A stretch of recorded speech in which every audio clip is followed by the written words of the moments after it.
What is Kant's idea of space and time being a priori? What does really a priori mean when people say that? That's kind of the focus of this video. It's an introduction to Kant and kind of an introduction to transcendental philosophy as a whole. So when Kant says something is a priori, he means that it is knowledge before experience. Experience would be our interaction in the world, our being in the world, our understanding of being in the world. These are concepts that are a posteriori, right?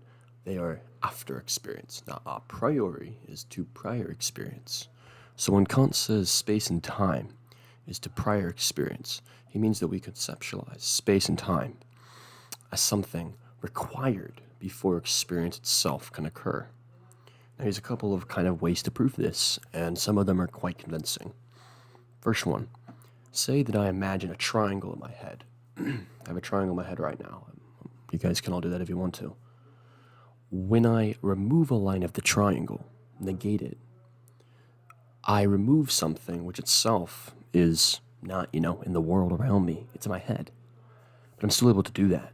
I negate something.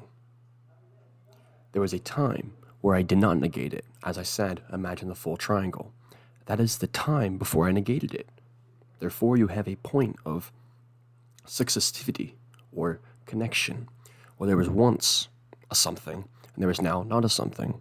There was once the line which completed the triangle. There is now not the line which completed the triangle. As such, now we have an incomplete triangle.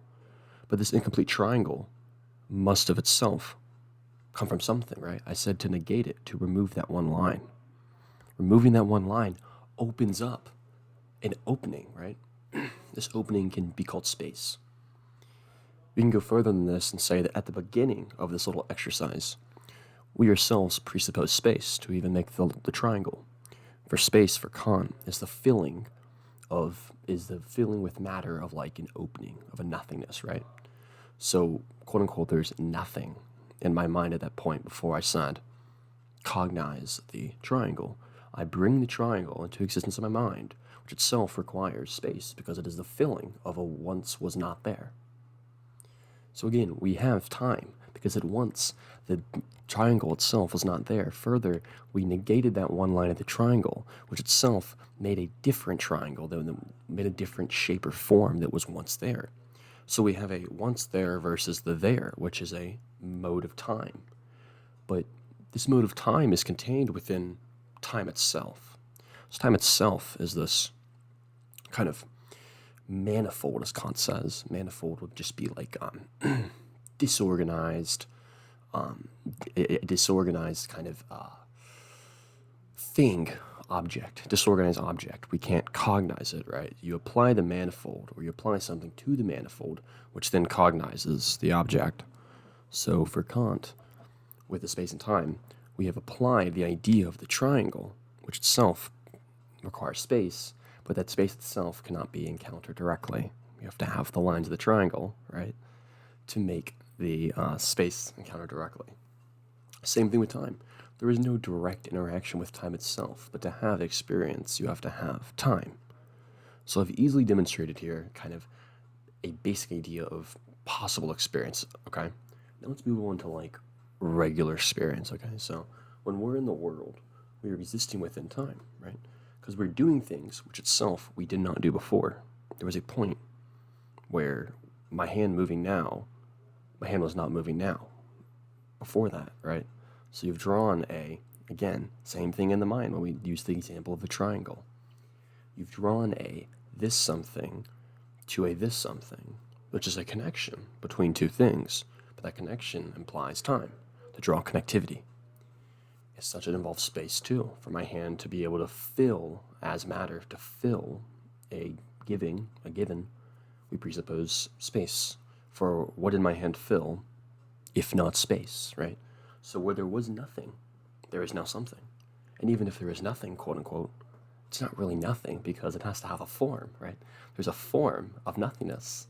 As such, this is from my video on Plato, but when I say there is nothing, I'm itself giving a form to nothing. I'm saying this is nothing.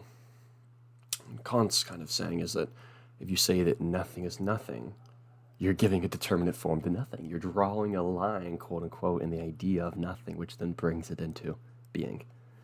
So when we say things like, well, time and space are a priori, as people that are interested in Kant, that take ideas from Kant and kind of use them in their own personal philosophy, we are saying that these have to be conceptualized in order to have experience itself.